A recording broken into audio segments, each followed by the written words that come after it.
hay gente de vacaciones, sí, es verdad.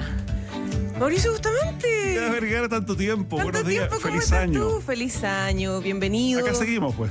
Acá seguimos, nos despedimos en doble opuesto. Iba a decir, nada que ver, pues nos despedimos en la prueba de ADN el día martes en la tarde y aquí estamos de nuevo en este primer País ADN del año 2025. Nos vas a estar acompañando por algunos días aquí con nuestro panel, así que bienvenido. Muchísimas gracias. ¿Estás nervioso? ¿Es cierto que Aldo vuelve a fines de mes? No. Ya. No, me dijeron que la primera semana de marzo. Ni siquiera, claro. No, muy bien. Muchas gracias por la bienvenida. Primera vez que me toca en este tan selecto espacio. Ah, ¿estás nervioso? Un poquito. Sí, tiene fama este lugar y sus panelistas también. Ya escuchábamos a uno. Que lo Ya conozco. escuchábamos a uno que conoces un poco. Bueno, obviamente con este nuevo año estuvimos celebrando el último día, pero ya empezamos a mirar un 2025 con una proyección importante en lo político. Un año legislativo 2024 que todavía no termina. En realidad tenemos todo este mes de enero con una discusión importante. Harto que vamos a estar conversando, sobre todo de migraciones también. Sí, pues. Cerramos el 2024 con datos importantes. Del INE. Exacto, y de hecho vamos a estar hablando de eso con nuestros panelistas del día de hoy, los que estrenan este espacio durante el 2025. Valesca Ureta, psicóloga y directora nacional de la Fundación Servicios Jesuita Migrantes. Bienvenida, Valesca, feliz cumpleaños atrasado. Gracias. Y sí, tu cumpleaños ayer, 1 de enero. Pero muy bien. ¿Sí?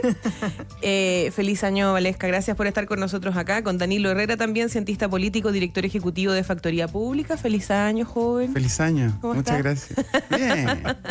Y con Rodrigo Sandoval, abogado, experto en Derecho Migrante y Gestión Pública, académico de la Universidad de Chile y exdirector de la Oficina de Migraciones del segundo gobierno de la expresidenta Bachelet. Rodrigo, bienvenido, feliz año, qué gusto. ¿Cómo están? Un gran abrazo para todos, muy feliz año.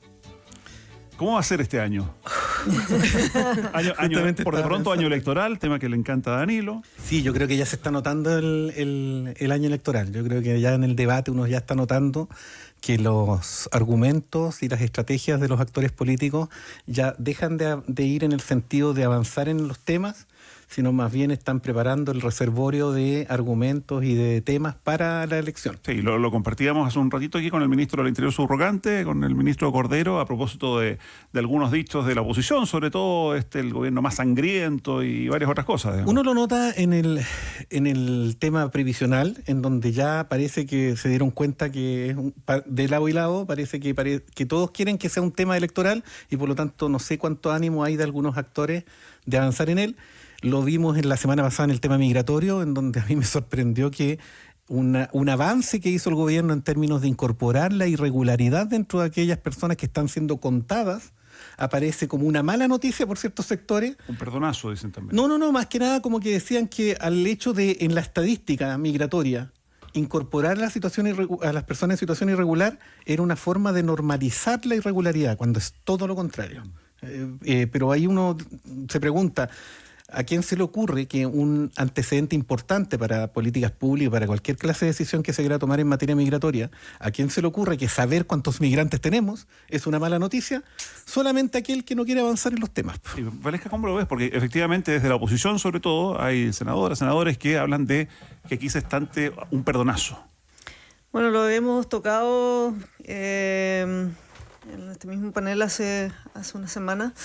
A ver, a mí me parece que este es un tema bien relevante. Siempre la data, para ponerlo como un aspecto también más pragmático, la data siempre es útil. O sea, la data siempre va a ser un buen instrumento, una buena información para tomar buenas decisiones en política pública. Y eso debiese hacerse siempre, y la data conduce, es uno de los aspectos, no el único, es uno de los aspectos que conduce a tomar buenas decisiones en política pública, porque finalmente se puede dimensionar el fenómeno, ¿no? Y eso es muy importante estadísticamente hablando. Sí, Entonces, los datos, los entregó hace un par de horas nada más el Instituto Nacional de Estadísticas. Dice que al 31 de diciembre del 2023, hace un año, Chile tenía cerca de 1.900.000 personas. Por proyección se habla ya de 2 millones de extranjeros residiendo en Chile, pero marca además un aumento del 46,8% en los últimos 6 años. Sí.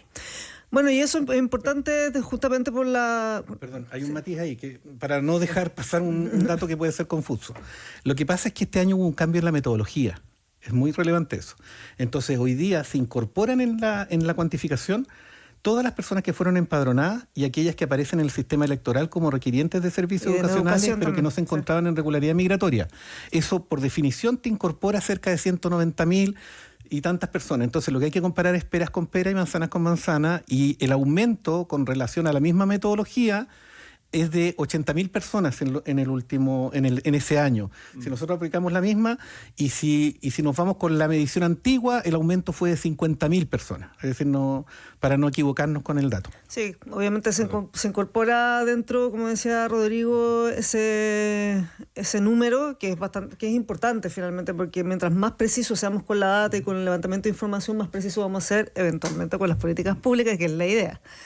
Si es que no se meten otras variables, obviamente. Entonces, allí es importante tener súper claro que nuevamente se llama a cómo vamos incorporando e insertando a las personas migrantes y refugiadas en el circuito social productivo en Chile.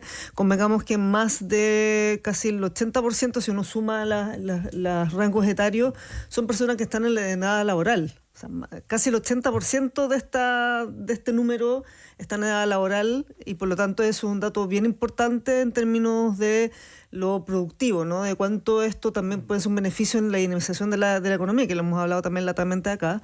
También nos llama a cómo hacemos caminos de acceso a derechos básicos de estas personas, y también lo que sigue en número y en volumen son los niños, niñas, adolescentes de 0 a 19 años, que también es un volumen importante, y que también nos llama a pensar de cuánto esto también es un aporte en términos de las tasas de natalidad, de las personas jóvenes que están, niños y adolescentes que están en Chile, en un país que está envejeciendo aceleradamente más de lo que se tenía proyectado. Entonces también lo otro importante de la data es que Haití nuevamente marca un saldo negativo en términos de migración. O sea, gente que llegó y se ha ido a otros lados. Aquí lo que se mira es que han salido muchas más personas las que están ingresando, y eso también da cuenta de que hemos tenido políticas también de inclusión en términos culturales, que es un tema cultural muy distinto de las personas haitianas, que Chile ha fallado. Entonces también ha hecho que incluso las personas que han estado regulares en Chile de Haití hayan salido del país, incluso yéndose a Estados Unidos por la ruta del Darién, que ya conocemos y sabemos que es bien espantosa. Entonces, ¿qué nos llama a esto? Nuevamente a cómo hacemos procesos de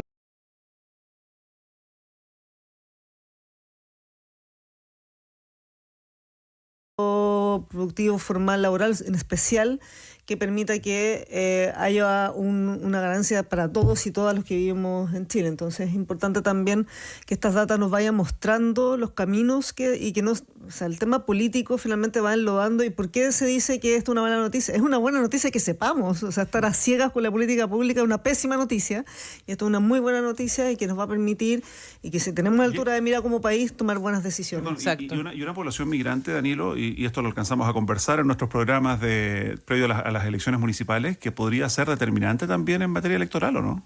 A ver, sí.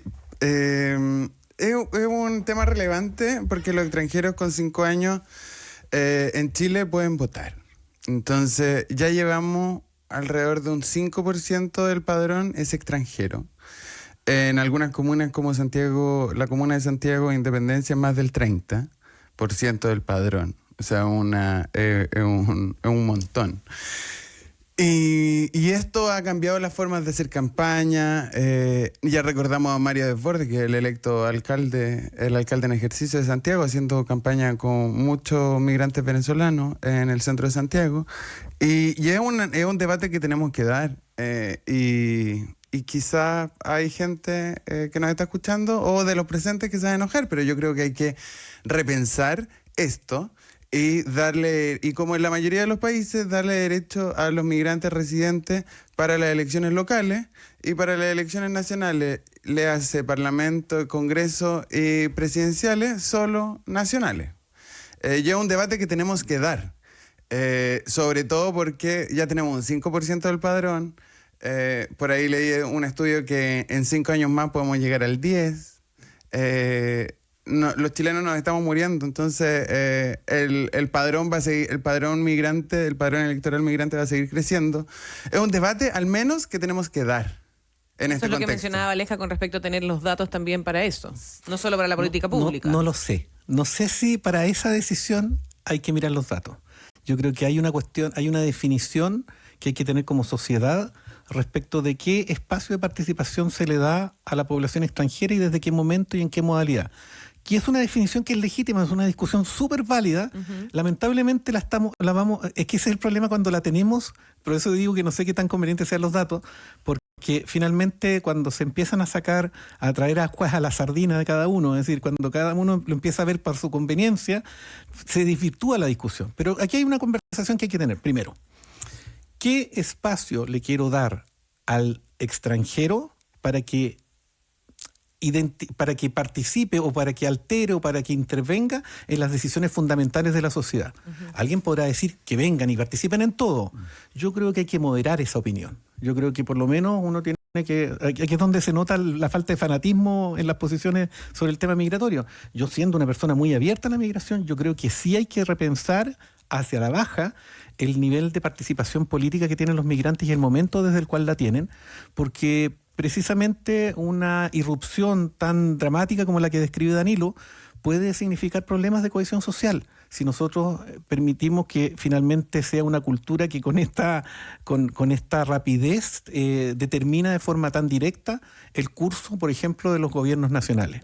Y estoy completamente de acuerdo con lo que dice Danilo. Quizás la mirada está en los gobiernos locales, es decir, el reconocimiento al extranjero como un sujeto que puede tener voz y voto en materia política es innegable en materia local. Y también podemos repensarlo en número de años. Claro. Por ejemplo, 5 años para locales, como es ahora, y incorporar 5 años más para nacionales, por ejemplo. No, o requisito es que son 5 años para votar como extranjero, pero ya después, una vez que te nacionalizas, porque ya después empiezas a hacer el trámite, ya no le puedes negar a una persona que ya está nacionalizada.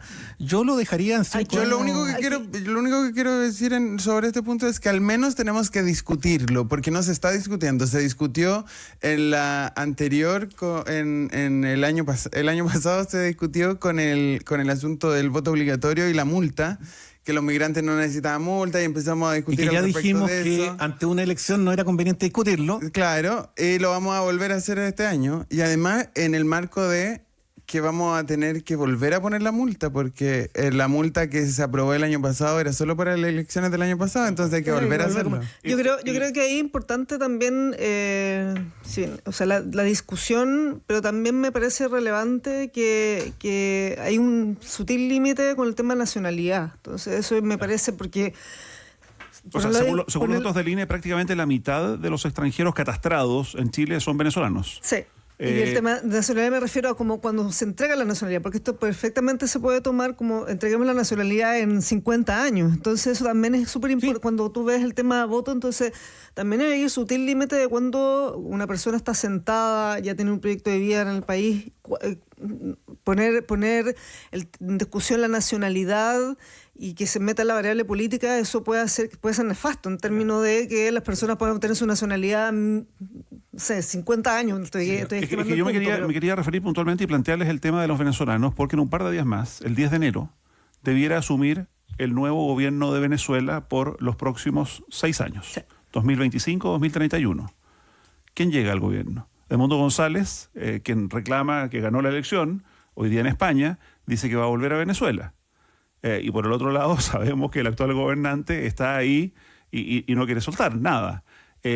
¿Cómo ven ustedes esta situación en particular y el impacto que esto podría tener también en la migración o emigración de venezolanos en nuestro país? Eventualmente puede haber un impacto si es que Maduro sigue en el poder. O sea, no hay estudios ni grandes... O sea, si Maduro sigue, ¿van a llegar más venezolanos? No se sabe efectivamente, puede que sí, puede que no, pero porque un gran flujo también salió en la elección cuando fue la elección y votó este enredo. Puede ser que hay personas que estén viendo cómo se dan los hechos de aquí al 10 de enero. Pero eso es incierto, lo vamos a ver ese día. Pero es importante también estar atentos en términos de que no es solamente esto que se ratifique el gobierno Maduro o vuelva el presidente electo, como le llaman. Tiene que ver también con lo que va a suceder con esos hechos. Hay personas que están perseguidas, van a seguir, si Maduro, van a seguir las persecuciones, que están muy velados, no se sabe mucho, pero sí hay persecución política, está bien hostil el ambiente y puede hostilizarse mucho más. Y en ese sentido, y la calidad de vida, hay un montón de cosas que han sucedido y eso son cosas concretas y no percepciones que van a ocurrir y que probablemente pueden hacer. Pero eso es bien incierto de acuerdo a cómo se vaya dando la noticia en desarrollo, ¿no? Yo soy un tanto escéptico de esta oleada venezolana que debería llegar acá, por varias razones. Mira, la primera es que seamos realistas, y también lo hablamos aquí, voy a citar hartas veces el programa anterior aprovechando que no está Aldo. Adelante. Claro, que le cargue ese argumento. Entonces, yo creo que la ventana en la cual el resultado de la elección alcanzó a decir, mira, es probable que gane la oposición, ese periodo fue más o menos breve. Yo diría que 1 mes, 2 meses antes de la elección fue cuando de verdad hubo como un ambiente en que había una expectativa de que ganara la oposición, para todos menos para Danilo Herrera. Porque digámoslo, había panelistas presentes que creían que era imposible el fraude en Venezuela. Podemos volver al punto, pero yo sostengo que era imposible tener un fraude en Venezuela, porque la única forma de sostener un resultado distinto al que se iba a dar era la fuerza.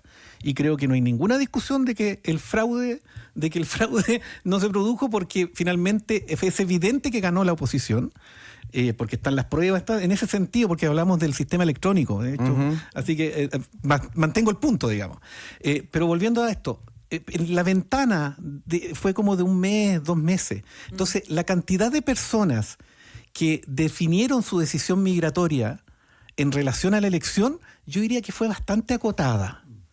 Entonces, lo que puede suceder es que, claro, como consecuencia de la instalación del régimen de Maduro y ante la evidencia de la ahora dictadura de Maduro, en términos de que ya tiene una oposición un poquito movida, es probable que la represión aumente y a propósito de eso tengamos alguna consecuencia. Pero aún así, yo creo que esa consecuencia no va a ser tanto como para que pensemos en oleadas de migrantes venezolanos. Lo que sí puede significar eso son las señales que se tienen respecto de que cada vez se van a rigidizar más los ingresos de venezolanos y eso genera una aceleración, una ansiedad del potencial migrante. Ahí, eso sí tiene el famoso efecto llamada. El efecto llamada no se produce por las políticas pro-migrantes, se produce por los anuncios que se hacen de que va a restringirse más la migración. Claro. Sí. Y ahí, bueno, es importante también decir que las personas, como decía Rodrigo, el efecto llamada o esto, hay información comparada respecto a eso. Mientras más se rigidizan los procesos migratorios, más se tiende a la irregularidad, porque las personas van a migrar igual. Entonces, más se acelera y más irregulariza. Más acelera, más se irregulariza. Y acá también en el contexto que Venezuela está, es importante también que los países de la región, incluido Chile, que está bastante al debe con los temas de refugio. Aquí finalmente y efectivamente el tema de las salidas forzadas de países en crisis nos van poniendo sobre la mesa las personas que necesitan protección internacional y que los países deben asumir un rol importante con el tratado. Por ejemplo, Cartagena, que Chile, dicho sea de paso, también lo hemos dicho, lideró el proceso de Cartagena que tiene que ver con el tratado respecto al refugio.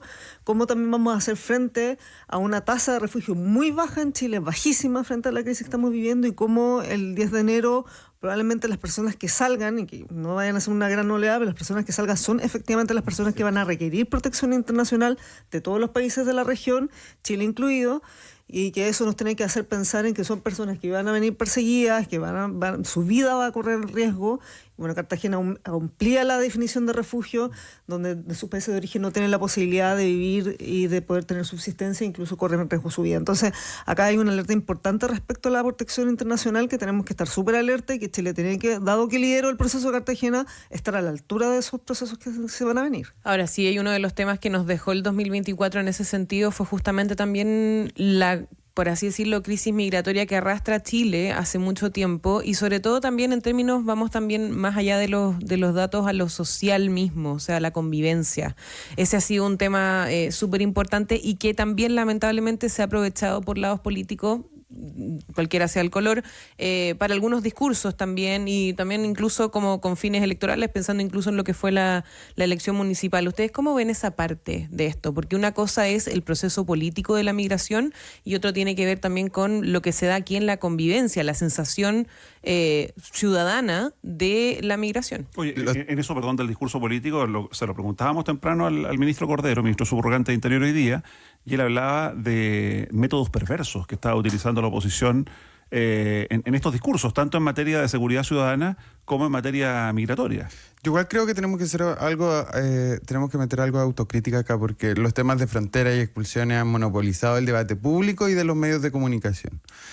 Y esa es una pequeña parte de lo que significa migrar, pues, porque al final, independiente de las expulsiones y de todos estos debates, se quedan muchos migrantes en Chile a vivir y esos son los desafíos. ¿Y qué hace la sociedad y el Estado en su conjunto al respecto? Poco y nada.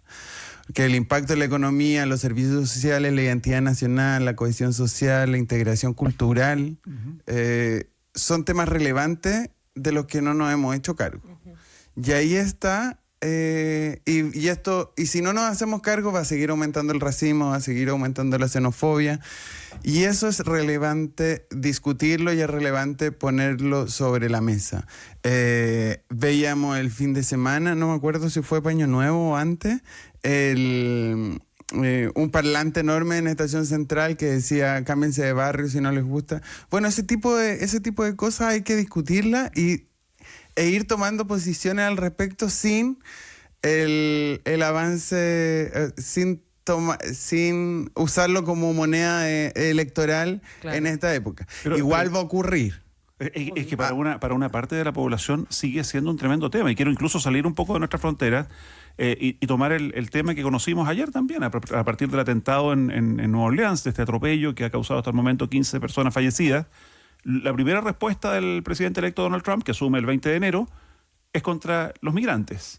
Decir que acá había una persona que emigró y que miren lo que cometió, en circunstancia que es un ciudadano estadounidense, que es una persona, claro, que efectivamente tiene origen extranjero, pero hace muchísimo tiempo estadounidense, fue parte del ejército norteamericano, pero estos discursos contra migrantes son parte del discurso de Trump, como también de parte importante de gobiernos de derecha o de ultraderecha europeos.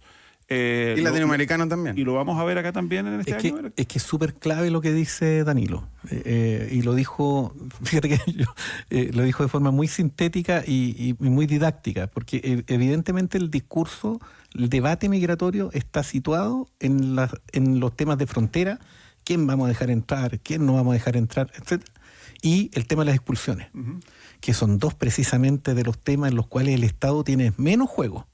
¿Por qué? Porque tenemos una frontera como la que tenemos y por lo tanto uno puede focalizar los esfuerzos de control de frontera, pero no evitar el ingreso clandestino, como sí podría hacerlo a través de incentivos a la migración regular, y tampoco tienes posibilidad de expulsar, como lo hemos dicho tantas veces aquí, que expulsar a los 182.000 personas que ingresaron en forma clandestina y se empadronaron nos toma 257 años con un vuelo una vez por mes.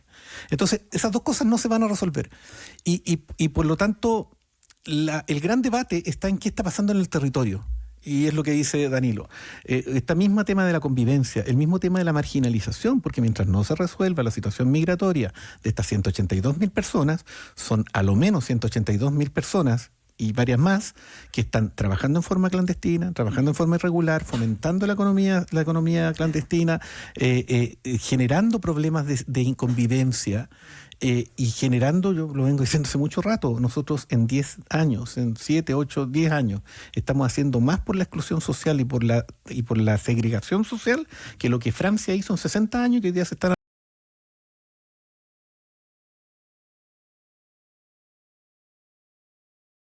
Entonces aquí la pregunta es, ¿dónde está la discusión?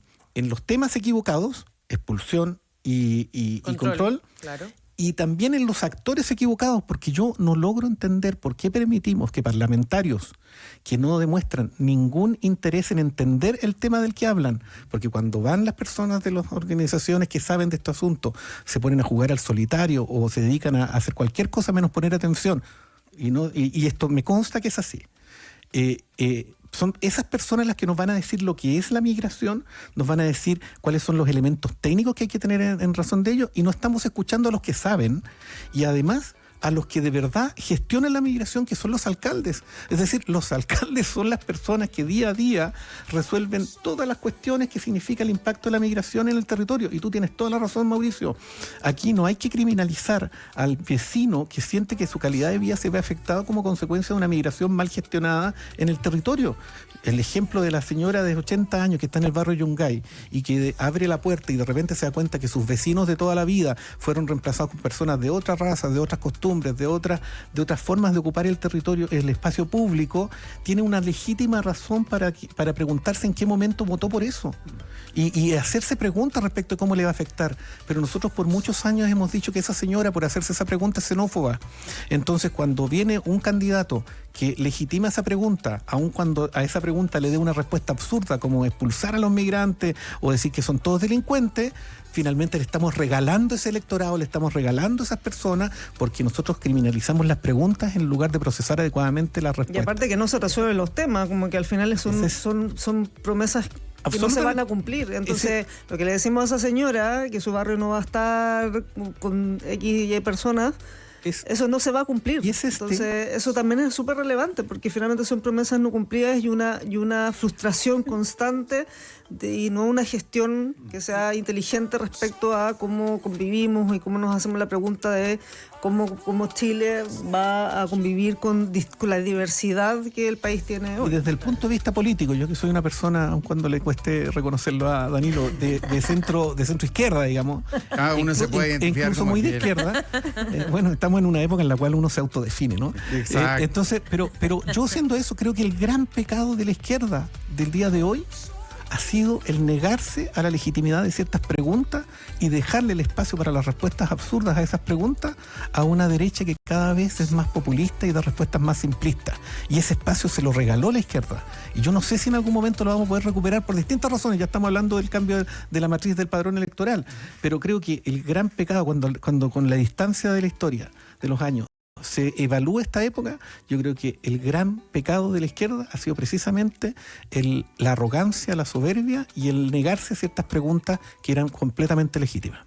Bien, pues oye, tremenda discusión de la que también vamos a continuar en el segundo bloque, porque vamos a hablar también de la política, de lo que se viene este año, que se toca justamente por temáticas como justamente la migración y lo que está mencionando recién Rodrigo, como también algunos sectores políticos van aprovechando instancias dentro de la discusión de la sociedad para ir acercándose a sus objetivos. Y así como lo planteaba Mauricio, es una muestra, un botón de cómo las cosas al final se van percibiendo, se van instalando una narrativa muy nefasta, porque finalmente uno podría decir, bueno, vamos a ver si esto fue terrorista o no, o fue que esta persona, porque dijo que él estaba inspirado, o una persona que tiene problemas mentales y que hizo esto. Y en Estados Unidos es como una epidemia lo que tienen de esto de las armas de los chicos adolescentes que que disparan a diestra y siniestra en las escuelas, esto que salen en los autos y atropellan a la gente.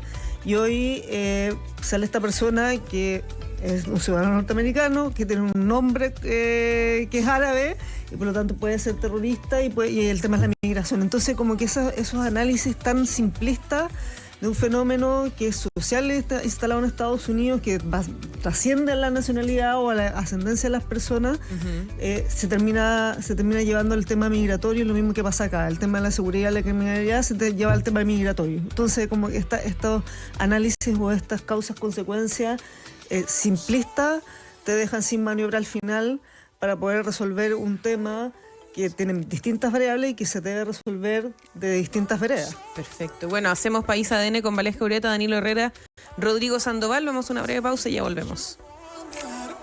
1.7 Habíamos dejado planteado un tema antes de la pausa junto a nuestro primer panel del año 2025. Valesca Ureta, Danilo Herrera, Rodrigo Sandoval. Hablábamos de un tema del que decíamos, Mauricio, teníamos datos que habíamos recibido hace poquito, justo terminando el 2024, pero también hay otras cositas que comentar. Oye, año electoral decíamos, 16 de noviembre, elecciones presidenciales y parlamentarias, pero antes de eso hay primarias, el 29 de junio.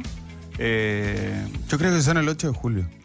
Lo tengo marcado aquí el 29. Sí. Podamos... Y definiciones 29 también. de junio. No me pongas cara de desafío porque no tengo idea cuándo son. Yo también tengo- Yo sé que las inscripciones deberían ser en mayo. En mayo son las inscripciones, 2 meses Yo antes. también tengo el 29 de junio en las primarias. Pero mucha atención, porque antes de eso incluso tenemos, además de las inscripciones, como decía Rodrigo, las definiciones que van a ir tomando los partidos, y por lo pronto en unos días más ya tenemos el Consejo General de Renovación Nacional, donde vamos a ver por dónde se van a ir o qué van a Oye, decidir. tengo una pregunta, Ya, pero- si pero- quizá el Danilo puede... A ver. Danilo, Dígame. ¿dónde todavía no escucho los candidatos oficialistas? Como que estamos de Bob, ya todo ello, ya Matei y sus primarias, sabemos que las primarias son buenas Todavía para la Danilo no adhesión. lo escoge.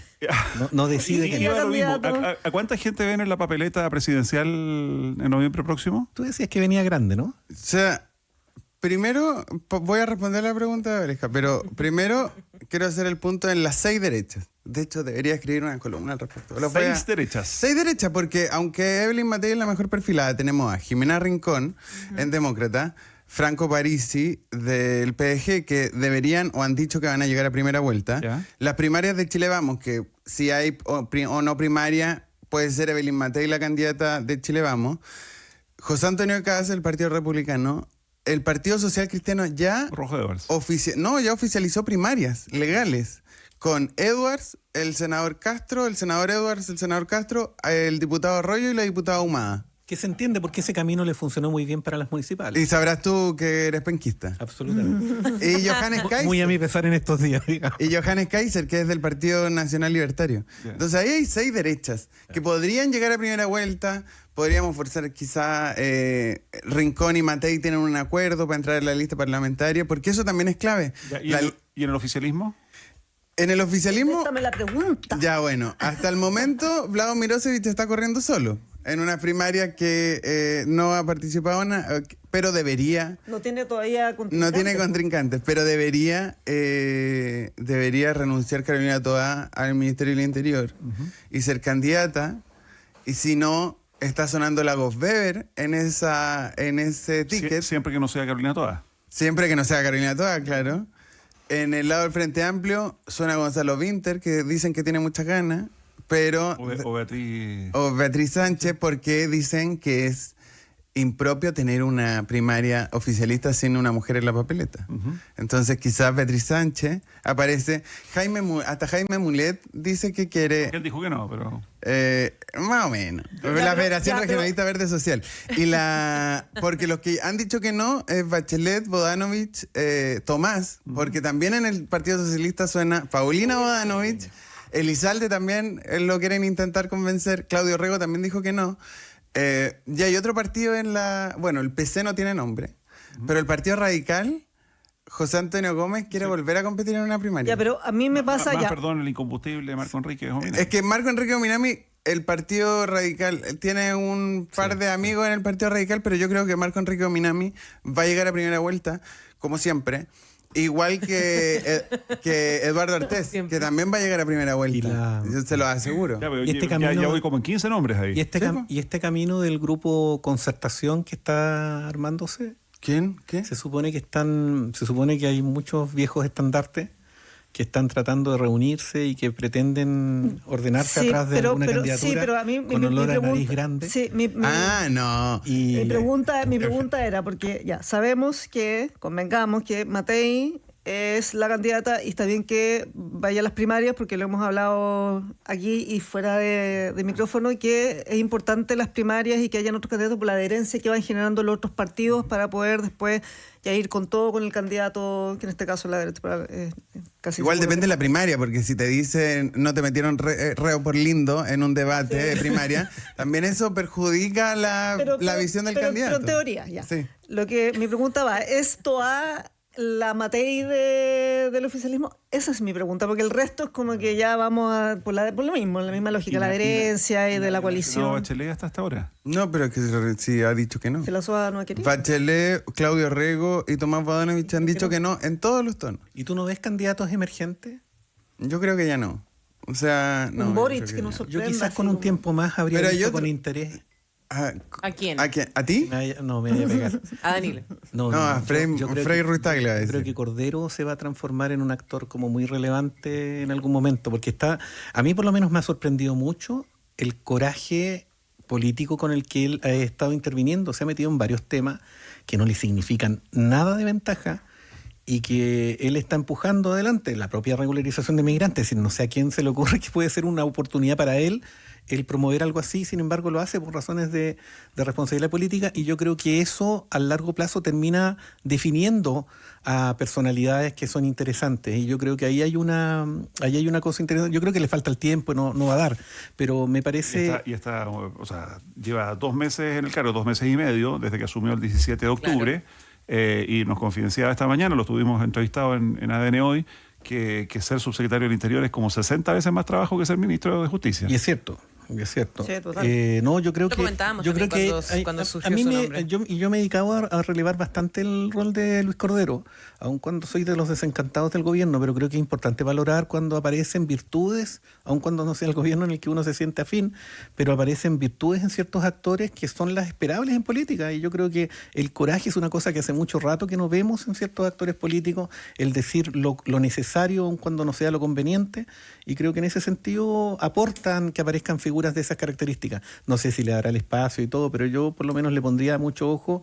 A mí me causa adhesión un personaje como Cordero si mantiene esa línea de hacer lo que corresponde y no lo que le conviene. Yo creo que ni una posibilidad en esta vuelta, ni Por una eso digo que hay un posibilidad, tema de y tiempo. después No sé si va le a volver interesa. va a volver a la academia, a los paneles de radio enemiga, y no creo que vuelva Son pocos no sé, los periodistas tienen más memoria para eso que Ya, yo. pero entonces tú, ¿ah? Pero cuando ya conocen el polen de la política es difícil salir, ¿no? Tú sabes que alguna vez lo conversaba más en reserva, digamos, con Sebastián Piñera, entonces presidente, que ya era una persona multimillonaria. ¿Para qué? Pero siendo multimillonario, me decía, nunca habría podido, con todo el dinero que tenía, haber estado, por ejemplo, con la reina Isabel después del rescate de los mineros. Claro. El poder que genera la política es mucho mayor en determinadas cosas que el poder del dinero. Piénsalo, o sea... Sí, es que me acordaste de la vergüenza mundial que papelito. con el papelito, y Cecilia recordemos Morel, eso. y Cecilia Morel diciéndole no, ya basta. No Justo en recordemos. esa gira a Europa. Me da demasiado Justo en esa gira a gris. Europa, cuando se encuentra, tú sabes que no estaba contemplada, me contaba, no estaba contemplado que en esa visita oficial al Reino Unido él se reuniera con la reina, porque eso solo ocurre en visitas oficiales. Pero la reina la Casa Real, habría pedido la reunión con el presidente Con Piñera. papel incluido. Papel y le llevó, ¿te acuerdas? Cuando hacían las perforaciones ahí en la mina San José, sacaban unos trozos como de piedra en el fondo, unos tubos de piedra. Y le llevó como obsequio. Desde el muro de Berlín que no había tanto tráfico de piedras mulas. Francamente. Oye, pero Pero sí, el muro de Berlín yo conocí gente que vendía, que le pegaba unas pintadas de pedazos y lo vendía como muro de Berlín. Sí. Pero sobre el año político, además de las presidenciales que se llevan todos los y yo no sé qué va a pasar si Carolina Toa va a participar finalmente en la primaria, no tengo Depende. idea. Bueno, Sí, si yo me quedé llega a pensando- renunciar Luis Cordero, es el sucesor natural, ya sea en el Ministerio del Interior o en el Ministerio de Seguridad. Sí, es que también Elizalde lo podéis mover a seguridad, o sea, perdón, a interior, y dejar a Cordero en seguridad. O sea, se puede hacer otro Cordero tiene el enroque. problema que no cuadra la caja política ahí. Ahora, yo tengo una pregunta para Danilo. Tú mencionabas recién un montón de opciones dentro de la centroizquierda y dijiste del Partido Comunista no hay nombre todavía. ¿No se nos ocurre a nadie? O sea, Jadwe. Claro, es que yo No, creo- pero es que hay un problema, Lo dijiste en serio, ¿no? Sí. Porque yo creo que... No, es que yo creo que de verdad la opción presidencial de Jadwe... Más que Jara. Es un camino muy útil por distintas razones, digamos, así que no hay que descartarla. Más que Jara, independiente de lo que vaya a pasar. Vamos a hablar de la reforma previsional, yo sé, pero antes de que dé ese salto, porque ya lo voy a venir, el Partido Comunista tiene un problema interno importante porque están en Congreso, vienen las elecciones, están en eso, entonces la discusión de las diferencias que tienen en la reforma previsional, la candidatura presidencial de Jadwe, son un síntoma de la interna del Partido Comunista en este momento, en este preciso momento. Entonces, no necesariamente... Carmona llamó al orden. Carmona llamó al orden, entonces no necesariamente tiene que ver realmente con el debate propiamente tal de pensiones, con el debate propiamente tal de candidatos presidenciales. Pero antes de que nos lleven a pensiones, quería decir que yo sé que las presidenciales se van a llevar todos los temas y vamos a estar hablando todo el año de las presidenciales, se inscriben en mayo las primarias, pero hay que ver muy bien las parlamentarias. Si el oficialismo logra conformar solo 2 listas parlamentarias y la derecha termina levantando 6, Demócrata y Amarillo, el PDG, Chile Vamos, el Partido Republicano, el Partido Social Cristiano, el Partido Nacional Libertario, o 4 listas, si es que se apretan, va a ser un muy buen congreso para el actual oficialismo del próximo congreso. Así que ojo con eso también. O sea, podría repetirse el fenómeno de presidente de un sector, Sí, parlamento del otro. Sí, que más bien mucho desorden, diría yo, como ha ocurrido en los últimos 2 congresos. Claro. Más que... Ahora está difícil sin decir mayoría. si son... Yo lo diría sin mayoría, claro. Sin Sería mayoría. presidente sin mayoría. Sin mayoría. Sin que otro la tenga, digamos. Ya, y personas conocedoras de la actualidad como ustedes, ¿ven posible un acuerdo de pensiones de aquí a fines de enero? ¿Cómo se autoimpuso el gobierno? Yo no veo los incentivos. No, pero el que se autoimpuso el acuerdo fue el Senado. La Comisión de Trabajo y Previsión Social dijo que el Senado despachaba el proyecto en enero. Pero fue el propio gobierno, digamos, que se fijó como meta el tener zanjado al menos un acuerdo antes de fin de mes. Ya, que hay 2 problemas. Uno, si es que hay acuerdo, va a salir un acuerdo que no convence a nadie, pero va a tener los votos del Senado. Y después, en marzo, esto se va a volver a abrir y vamos a discutir exactamente lo mismo de nuevo en la Cámara porque ningún acuerdo, ningún diputado socialista o diputado UDI va a votar lo mismo que votó el senador UDI, el senador socialista en el Senado. Entonces se van a volver a abrir todos los temas. Año electoral. Ya en año electoral. Y en año donde todos los parlamentos, donde la mitad del Senado se escoge y todo la Cámara de Diputados. Y eso es un problema y yo creo que no vamos a tener, que podemos tener aprobación.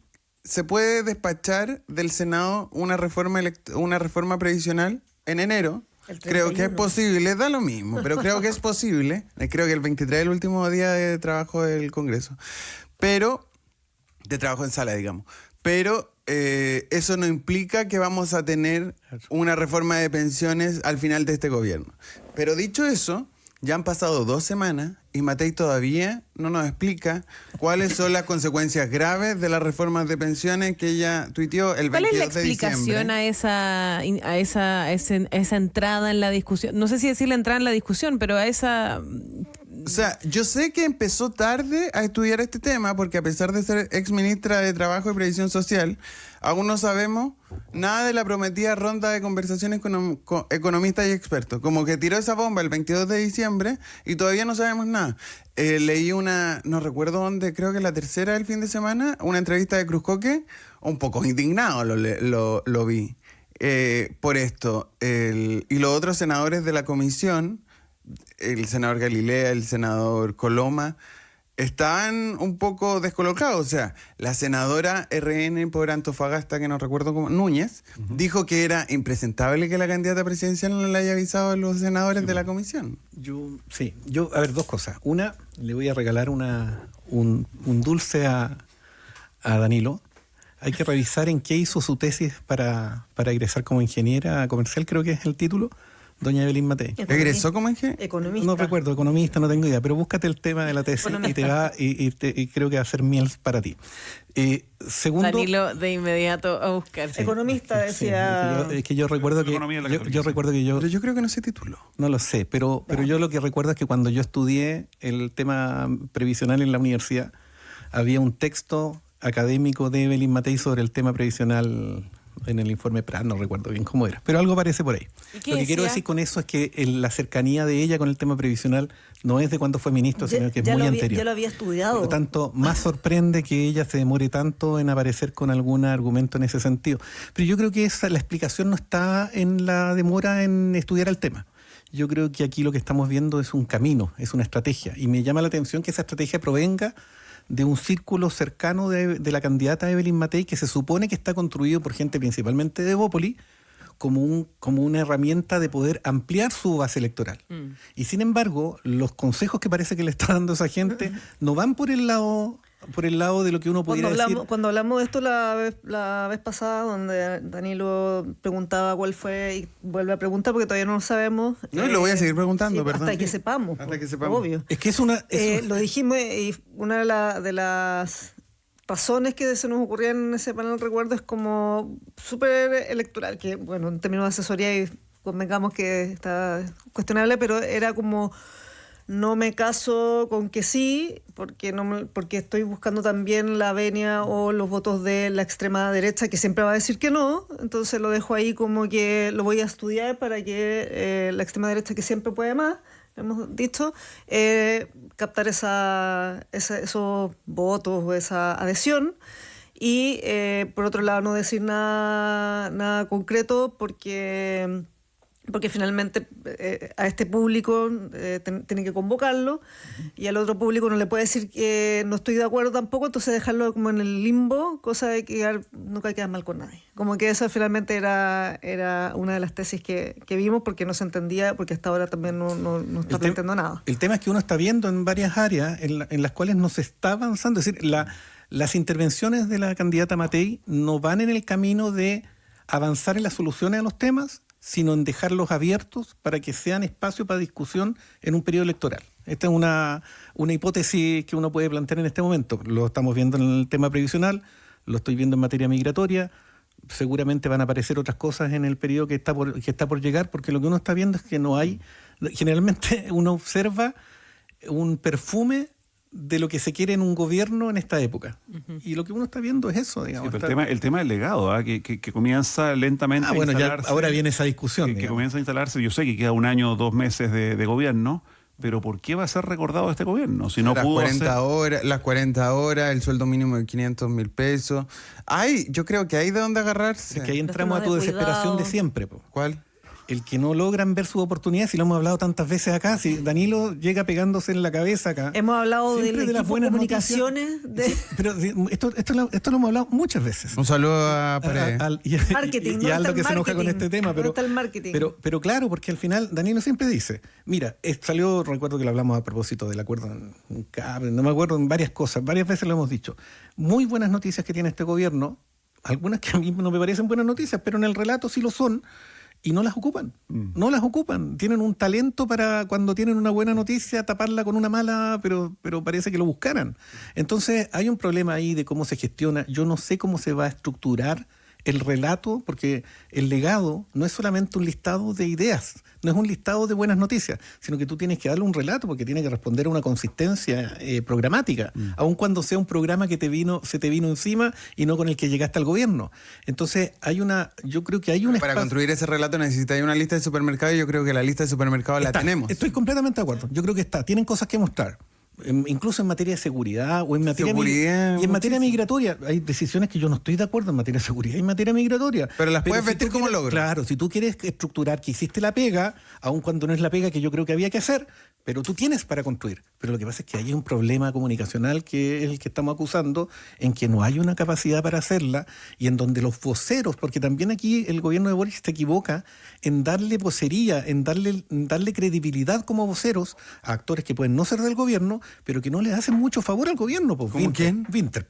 Es decir, si tú permites que sea Winter el que defiende tu posición, no vas por buen camino, porque no tiene la capacidad para... Yo creo que hablo sin saber. Yo creo que ahí no hay diseño, sino que hay diputados o personas con ganas de salir a defender y estoy por eso hablando como la expresión permitir. Súper bien, como lo intentan hacer, intentan ayudar. porque no lo hacen desde... Claro, ahí es importante como instalar, si hay que vestir del oro y los legados, es como bien básico el marketing y la vocería, o sea, como todos los que hacemos vocería sabemos cuáles son los temas que hay que poner sobre la mesa y que son importantes relevar para poder mostrar también una diferenciación y no quedar como que al final tu agenda no resultó. Sí. Y también los esfuerzos comunicacionales que hace el gobierno. Es decir, de verdad van a cometer un error si este va a ser el año de puntito. Es decir, si el tema de este año va a ser la paternidad del presidente, es que el propio gobierno ya termina de pegarse en los pies. No, porque ellos también tienen que conducir los mensajes que quieren dejar. Entonces también tienen que tener mucho cuidado respecto de poner el foco en cuestiones que les parecen muy atractivas para Twitter, pero no tan atractivas para los informes que se van a leer en un tiempo más. No sé. Oye, solo un dato para sobre todo nuestra audiencia más joven. Me estaba acordando que si llegamos a tener a fin de año, como algunos de ustedes proyectaban, a Carolina Toá y a Evelyn Matei en la papeleta, en 1988... El debate, muy buen debate. Hubo un programa en nuestro país que se llamaba De cara al país, en Canal 13. En esa época, por primera vez aparecían en televisión miembros de partidos políticos e invitaban al naciente PPD, a Renovación Nacional, a la UDI, en fin, y en cada grupo de invitados iba una figura joven. En ese instante fue Renovación Nacional con Sergio Nofre Jarpa y una serie de otros próceres, digamos, de esa línea, y la joven miembro de la Juventud de Renovación Nacional era Evelyn Matei. Y en el programa del PPD, el famoso programa del Dedo de Lagos, la joven PPD... Que era la presidenta de la Juventud, PPD. Que iba a ese programa, Carolina Toá. Sí. 36 años después la podríamos tener la papeleta presidencial. Sí, pues, qué buen ejercicio de retropolítica. O sea... de retropolítica. Sí. Llevan 36 años preparándose. No sé si eso habla muy bien de la... Y ambas hijas del ex ministro del Interior... Y el entonces miembro de la Junta. Y el miembro de la Junta. Ahora, no sé si eso habla muy bien de la movilidad social y cómo se asocia al tema de la política, pero tenemos Artés para demostrar que hay espacio para la meritocracia aquí. Oye, un punto... Qué frustrante argumento. Solo para cerrar lo de pensiones, que le quería responder a Rodrigo, que al final... esta salida desesperada de Evelyn Matei de no opinar absolutamente nada y tirar una bomba y salir arrancando es el miedo completo a la ultraderecha. Total. Y no solo de José Antonio Caz, sino que el Partido Social Cristiano, el Partido Nacional Libertario, que están a la derecha del partido. Se le está desbordando por la derecha. Se te está desbordando por la derecha, entonces tirar esta bombita para salvarte. Y estáis pensando, y el problema es que estás pensando en las presidenciales y no estás pensando en las pensiones de los jubilados, no estás pensando en las mujeres jubiladas. Entonces, y seguido de eso, también el discurso voces oficialistas, sobre todo el Partido Comunista, como estamos cediendo mucho, mejor retiremos la reforma. Eso también están pensando en las elecciones o en el rédito corto de la semana, de la cuña explosiva de la semana, y no estamos pensando en los jubilados, no estamos pensando en las mujeres jubiladas ni en las pensiones de Chile. Sí, eso es bien complejo también pensarlo, porque muchas veces pasa que la discusión política se nos va y se nos queda solo en lo político, y como decíamos, sale un poco de lo que le afecta a la ciudadanía directamente, ¿no? Porque también obviamente las pensiones es un debate y una lucha social de años que este gobierno se propuso cambiar. La ministra Jara decía que estaba haciendo que había hecho todas las cábalas posibles este año. La ministra Jara dijo, si no es esto, no va a hacer nada más, o sea, ni sueñen, si bajamos esto, no va a hacer nada. Lo preocupante que también lo hemos mencionado es que este tema, es decir, lo que se está discutiendo hoy día, no está ni cerca de resolver el problema previsional en Chile. Es decir, estamos hablando... No, y a mucho largo plazo, además. Por eso digo, estamos hablando de un 6% que no mueve la aguja, es decir, la mueve en términos de lo urgente. Hay ciertos sectores en los cuales se le va a poder subir la pensión, etcétera. Pero en términos de la cuestión central del sistema previsional, esto no está... Es el mismo sistema. Claro, y además estamos hablando de los mismos márgenes de financiación, porque... Mientras no, vuelvo a lo mismo, mientras no debatamos edad de jubilación, mientras no debatamos cómo de verdad se afecta el tema de los vacíos de cotizaciones previsionales, y mientras no se resuelvan cuestiones de fondo en esto, vamos a seguir en lo mismo y el problema es que estamos debatiendo como si estuviéramos resolviendo este tema y la gente no se da cuenta o se va a dar cuenta en un año más que sigue con los mismos problemas, pero y después de que todos los argumentos ya se han dado. Oye, hice la tarea y no sé de qué era la memoria de Evelyn Matei, pero lo que sí sé es que se la robaron y por ende el licenciado se la robaron y no la presentó. Lo dijo hace 15 años. Se la robaron. Le robaron unas maletas y ahí tenía la memoria del doctorado de su marido y de la ingeniera. Yo me comprometo a buscarlo. Ingeniera comercial. Me comprometo a buscarlo, pero sí hay un informe, hay un documento académico de Evelyn Matei que por lo menos el año sobre 96 pensiones existía relativo al tema de pensiones. Pero por ese robo no puedo y por lo tanto ella... No, claro, ella no es ingeniera comercial, sino que es licenciada en economía. Pucha, yo quería vestirla y la terminé desvistiendo. ¿Viste? Mal. Ya, Fue raro, sí. y las primarias, Danilo, son finalmente el 29 de junio. ¿Sí? Sí. Ah, mira. Confirmado. 29 Bien. de junio, Sí, primarias 29 de junio. presidenciales. 2 meses antes. Las elecciones el 16 de noviembre y una eventual segunda vuelta el 14 de diciembre. 2 meses antes de la primaria, las inscripciones. Vamos a ver ahí a Maldonado esperando una primaria. Ay, no, ya, no recordemos esa imagen. Valesca Ureta, Danilo Herrera, Rodrigo Sandoval, como siempre, muchísimas gracias por haber estado con nosotros aquí en País ADN, Mauricio. Un gusto, pues. Hasta mañana. Gracias, un gran año Gracias. 2025. Nosotros seguimos hasta las 11. Hacemos una pausa y ya volvemos.